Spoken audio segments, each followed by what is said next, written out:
എന്താ? Carrot കോക്ടെയിലോ? Okay. Hello guys, നമ്മൾ ഇന്ന് ക്യാരറ്റ് കോക്കയാണ് ഉണ്ടാക്കാൻ പോകുന്നത്. എല്ലാം ചെയ്യണമെങ്കിൽ സബ്സ്ക്രൈബ് ചെയ്യണേ, ലൈക്ക് ചെയ്യണേ, എല്ലാം വാങ്ങിച്ച് കുടിക്കണേ. ഹായ് ഗായ്സ്, ഞാൻ ഇന്ന് ആദൂസിന് വേണ്ടിയിട്ട് ക്യാരറ്റ് കോക്ടെയിലാണ് ഉണ്ടാക്കാൻ പോകുന്നത്. ഇത് കണ്ണൂർ കോക്ടെയിൽ എന്നും അറിയപ്പെടാറുണ്ട്. പക്ഷേ അവരിത് ഉണ്ടാക്കുമ്പോഴത്തേക്ക് ഒരുപാട് ഇൻഗ്രീഡിയൻസ് ഒക്കെ അതിൽ ആഡ് ചെയ്താണ് ഉണ്ടാക്കുന്നത്. ഞാനിത് വീട്ടിലുള്ള അത്യാവശ്യ സാധനങ്ങളൊക്കെ വെച്ചാണ് ഉണ്ടാക്കുന്നത്. മോൾക്ക് ഇങ്ങനെയുള്ള ഐറ്റംസൊക്കെ ഭയങ്കര ഇഷ്ടമാണ്. അപ്പോൾ ക്യാരറ്റ് എടുത്ത് നന്നായിട്ട് കഴുകി വൃത്തിയാക്കിയതിന് ശേഷം അതിന് രണ്ട് സൈഡും അരിഞ്ഞു കളഞ്ഞു. പിന്നെ ചെറുതായിട്ട് ഞാൻ കട്ട് ചെയ്യുവാണ്. ഇതൊന്ന് പുഴുങ്ങിയെടുക്കേണ്ടതുണ്ട്. ജാറിൽ അരയ്ക്കുമ്പോൾ ചെറുതായിട്ട് അരിഞ്ഞാൽ മാത്രമേ നമുക്ക് നന്നായിട്ട് അരിഞ്ഞ് കിട്ടത്തുള്ളൂ. ഞാനത് കഴിഞ്ഞ് അടുപ്പ് കത്തിച്ചൊരു പാത്രം വെച്ച് കൊടുത്തു. അതിലേക്ക് ചെറുതായിട്ട് അരിഞ്ഞ ക്യാരറ്റ് ഇട്ട് കൊടുത്തു. ഇനി ഇത് നന്നായിട്ട് കിടന്നൊന്ന് ബോയിലാവണം. നന്നായിട്ട് പുഴുങ്ങിയെടുത്താലേ നമുക്ക് ആ ഒരു രുചി കിട്ടും. ഇല്ലെങ്കിൽ ഒരു പച്ച ചുവയൊക്കെ ഉണ്ടാവും. അത് കഴിഞ്ഞ് ഫ്രിഡ്ജിൽ സെറ്റ് ചെയ്യാനായിട്ട് വെച്ചിരുന്ന പാലെടുത്ത് നന്നായിട്ടൊന്ന് ഉടച്ച് കൊടുക്കുകയാണ്. ആ കട്ടിയായിട്ടിരിക്കുന്ന കഷ്ണങ്ങളൊക്കെ ഒന്ന് പൊടിഞ്ഞ് കിട്ടാൻ വേണ്ടിയിട്ടാണ് ഇങ്ങനെ ചെയ്യുന്നത് കേട്ടോ. അപ്പോൾ അത് കഴിഞ്ഞ് പാല് പൊട്ടിച്ച് ആ ജാറിലേക്ക് ആദ്യം ഞാൻ ഒഴിച്ചു.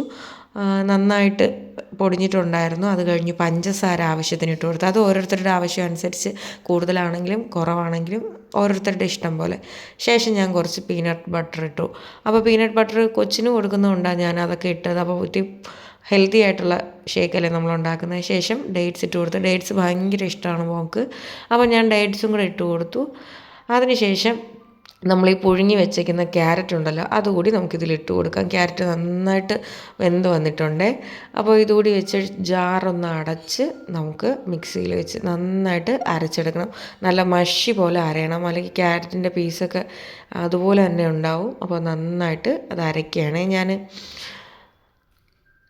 അപ്പോൾ അത് അരച്ചെടുത്തിട്ടുണ്ട്. ഇതാ ഗ്ലാസ്സിൽ ഞാൻ സെർവ് ചെയ്യാണ്. അപ്പോൾ ഒരാൾ കുടിക്കാനായിട്ട് ഇങ്ങനെ കാത്തിരിക്കുകയാണ് കേട്ടോ. നമ്മൾ ഇനി ടേസ്റ്റ് ചെയ്യാണ് പോകുന്നത്.